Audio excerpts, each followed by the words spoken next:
Assalamualaikum. Waalaikumsalam warahmatullahi wabarakatuh.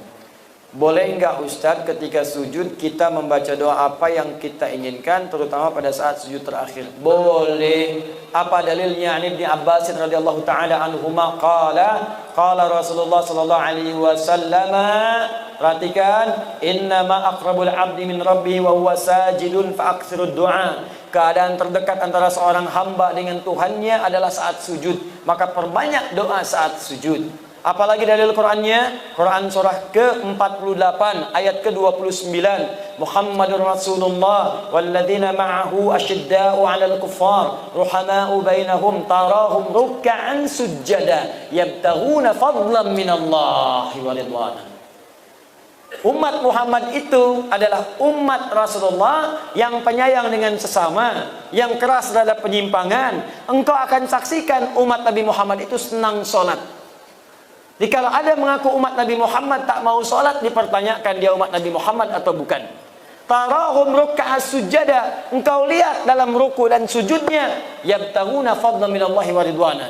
Dalam sujudnya dia banyak berdoa kepada Allah, minta keutamaan hidup dan ridha Allah Subhanahu wa taala. Jadi kalau bertanya bolehkah banyak berdoa dalam sujud? Boleh. Pertanyaannya bagaimana caranya? Caranya. Yang pertama, kalau doa itu pernah diajarkan oleh Nabi dengan lafadznya, maka silahkan baca langsung dengan lafadznya, sah. Selain ayat Al-Quran. Kalau ayat Al-Quran tak boleh dibaca dalam sujud, kecuali potongan ayat yang diniatkan sebagai doa, bukan ayatnya. Misal, Rabbana atina fid dunya hasanah wa fil akhirati hasanah wa qina adzabannar, diniatkan sebagai doa, bukan ayatnya. Karena kalau ayatnya lengkap, wa minhum may yaqulu rabbana atina fid dunya hasanah wa fil akhirati hasanah wa qina adzabannar. Surat apa? Al-Baqarah. Ayat berapa? 201. Di mana letaknya? Paling kanan sebelah bawah. Kalau ayatnya, kita boleh baca ayatnya saja, asalkan ditujukan dengan doa. Rabbana zalamna anfusana wa illam taghfir lana wa tarhamna lanakunanna minal khasirin. Kalau ditujukan doa, boleh. Dengan niat berdoa, bukan karena ayatnya, boleh bacakan itu sebagai doa. Kalau ayatnya ada di Quran, di mana? Surah ke-7, apa? Al-A'raf, ayat berapa? 23.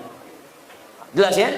Kalau kita tak ada bimbingan bacaan doanya, lafadznya, atau bahkan, maaf, yang kita mintakan tak pernah disebutkan oleh Nabi.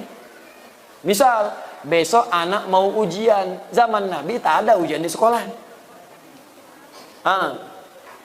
Besok misalnya ada acara pelantikan jabatan, zaman Nabi nggak ada pelantikan jabatan. Kita mau sholat malam tahajud, mau berdoa, apakah boleh berdoa dalam sujud? Minta, ya Allah lancarkan proyek saya besok, lancarkan bisnis saya, ringankan tugas beban jabatan saya, luluskan anak saya, cucu saya dalam ujian. Bolehkah? Boleh. Tapi yang paling sharih tak perlu dilafadzkan, cukup dalam hati saja. Jelas? Apa dalilnya? Bisa kita ambil diantaranya Quran surah ke-7 Al-A'raf ayat 205. Wadhkur rabbaka fi nafsika tadarruan wa khifatan wa dunal jahri minal qaul. Silakan sebut nama Rabbu, minta kepada Allah dalam jiwamu walaupun tak dilafadzkan. Minta dengan khusyuk, minta dengan penuh harap. Jangan kemudian kau terlampau keras memintakannya, cukup dalam hatimu, hadirkan, mintakan. Begitu dihadirkan, ada terjawab. Ya, dan minta dalam hati ini boleh dalam sujud, boleh juga dalam saat berdiri. Saat membaca kalimat iyyaka na'budu wa iyyaka nasta'in, di hati langsung hadirkan, ya Allah sukseskan bisnis saya, ya Allah lancarkan ujian saya. Apa dalilnya? Hadis qudsi dari Anas bin Malik radhiyallahu taala anhu, qasamtu shalah baini wa baina 'abdi 'ala nisfain. Kata Allah, saya bagi salat kepada dua bagian antara aku dengan hambaku. Wali 'abdi ma sa'ala, kalau hambaku benar salatnya sampai bacaan tertentu, aku akan kabulkan apa yang dia minta. Sampai pada kalimat wa idza qala al-'abdu iyyaka na'budu wa iyyaka nasta'in. Kalau seorang hamba dalam salatnya berkata iyyaka na'budu wa iyyaka nasta'in, qala Allah azza wa jalla, langsung dijawab oleh Allah, hadza baini wa baina 'abdi. Ini perjanjian, komitmen antara aku dengan hambaku. Wali 'abdi, kalau hambaku benar salatnya sampai bacaan tadi iyyaka na'budu wa iyyaka nasta'in, Qala Allah azza wa jalla, lihat jawaban Allah, wali abdi mas'ala, apapun sekarang yang dia minta aku akan kabulkan.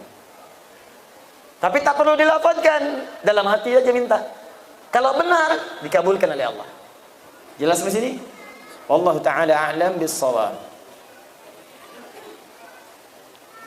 Ustaz, saya seorang mahasiswa semester awal dan pengamat menikah muda. Doakan saya agar dimudahkan dan segera bertemu dengan jodoh saya. Masya Allah. Kalau ingin bertemu jodoh, jangan selalu jadi pengamat. Nah, ini pengamat menikah muda tapi tak dapat jodoh. Cara mendapat jodoh itu bukan mengamati, tapi berikhtiar untuk mendapatkannya. Ya, kenali, ta'aruf, cari sesuai dengan ukuran Nabi. Tak kenal maka ta'aruf, bukan tak sayang. Tidak semua kenal itu mesti sayang. Bapak kenal dengan istri tetangga kan tidak harus sayang.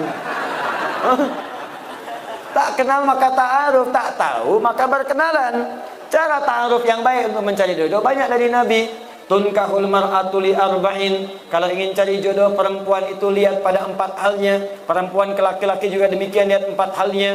Pertama, li jamaliha, jamaliha. Ingat, bukan jamil, bukan jamilah, jamal. Kalau jamil ganteng, lihat gantengnya. Kalau jamilah cantik, lihat cantiknya. Jamil ganteng, Saiful ganteng, Saiful jamil.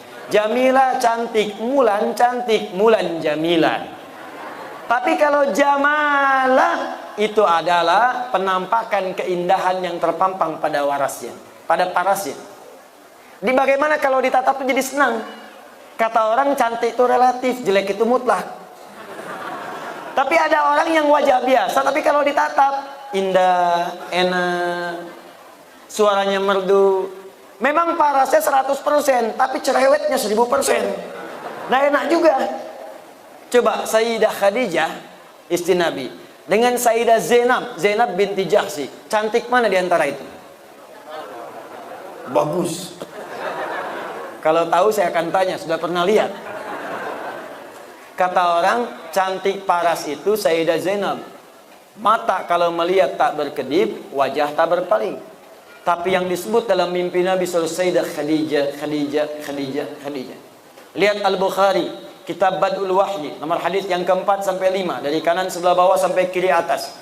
Nabi pernah turun dari Gua Hira, belum ada wahyu setelah periode Iqra. Di tengah jalan siang-siang tiba-tiba ada suara, Muhammad, Muhammad, Muhammad. Tengok kanan kiri kosong, depan belakang tak ada orang. Tengok atas ada sosok seperti duduk bainas sama'i wal ardi memanggil Muhammad, Muhammad.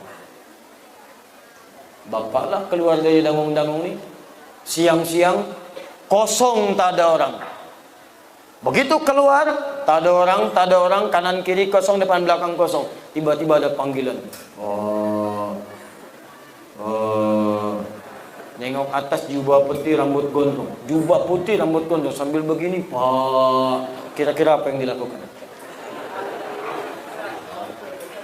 Kata Nabi, faru'ibtu minhu, saya pergi meninggalkan tempat itu dengan cepat dengan keadaan takut. Tapi yang dahsyat, datang pulang sampai rumah bertemu dengan Sayyidah Khadijah. Begitu dibuka melihat wajah Sayyidah Khadijah, hilang setengah ketakutannya.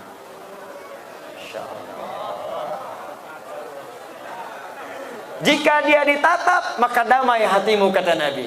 Calon istri yang baik ketika dilihat Sayyidah Khadijah, baru lihat wajah istri, masalah hilang. Setengah masalah hilang. Apa kata Nabi? Dastiruni, dastiruni. Di riwayat lain, zammiluni, zammiluni. Selimuti saya, selimuti saya. Saya khawatir. Dibawa, digandeng, masuk ke kamar, diselimuti. Keluar kalimat yang indah. Zaujil karim, bermakna, sayang, engkau itu orang baik. Engkau menyambung silaturahim. Engkau senang memberi. Engkau orang baik dalam kehidupan. Engkau tak punya musuh. Tanamkan dalam jiwamu yang paling dalam, aku akan bersamamu dalam suka dan duka. Seketika hilang masalahnya, turun malaikat yang tadi membawa surah Al-Mudaththir, surah ke-74. Ya ayyuhal mudaththir, qum fa'anzir. Itu asbabun nuzulnya tadi. Jadi sekarang bagaimana caranya? Masya Allah, Bu, pulang ke rumah. pastikan suami lihat ibu, hilang masalah. Pulang dari kantor, pulang dari pasar, ada masalah di pasar, nyampe rumah, assalamualaikum, waalaikumsalam, dengan suara istri, alhamdulillah tenang. Begitu dibuka, tambah masalah. Nah, ini pertama lah. Ya. Kedua, nasabiyah, lihat dari mana dia berasal, supaya tidak menimbulkan fitnah. Cari ukurannya. Ketiga, kemudian apa yang terjadi? Kata Nabi, lihat juga lima liha. Ada yang menafsirkan adalah kekayaan hartanya. Tapi saya cenderung kepada penafsiran kemampuan dia mengelola harta suaminya. Awas, kadang banyak yang salah tafsir. Oh, kalau yang kaya saya cari aja janda kaya, saya nikahin kaya saya. Tidak. Saya cari aja anak orang kaya, saya nikahin jadi kaya. Tidak. Kata para ulama hadis sebagian, makna di sini adalah kemampuan dia mengelola harta suami. Jangan sampai pendapatan Anda 5 juta, tapi zakat molnya dia 10 juta. Stres Anda. Untuk salonnya saja sudah 7 juta, capek. Yang terakhir, yang keempat, lidiniha, ketaatannya kepada Allah. Ya, fadfar bidzatid dini taribat yadak. Kalau ada yang keempat ini yang paling dahsyat. Karena itu Bu, Pak, maaf ya. Kalau ada seorang pemuda, akhlaknya baik, agamanya bagus, Qur'annya hafal, taat pada Allah, kata Nabi, jangan ditolak tuh karena sulit untuk menemukannya. Jangan dihilangkan peluangnya, cepat. Sekarang sedang marak di Indonesia, Jakarta, Bekasi sekitarannya, mahar untuk menikah, sekarang rata-rata hafal berapa juz. Ada seorang pemuda datang melamar kepada anak kiai, anaknya cantik luar biasa, taat solehah. Ternyata bukan dia saja yang datang, 2 orang lain datang, 3 orang datang mau mengajukan lamaran. Begitu datang pertanyaan kiainya bukan yang lain, Quran. Ananda siapa namanya? Saya Anas, Pak. Baca surat An-Nas. Baca. Bagus. Kalau Ananda siapa? Saya Torik, Pak. Baca surat At-Torik. Bagus. Yang ketiga, belum ditanya, udah pucat wajahnya. Kalau Ananda siapa? Saya Imran, Pak. Tapi dia tak hilang akal. Cuma panggilan sehari-hari, kulhu, Pak.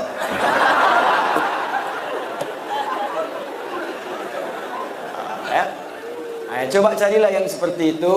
Yang ikhwan juga demikian. Coba ta'aruf yang baik. Kalau sudah jangan lama-lama, ya.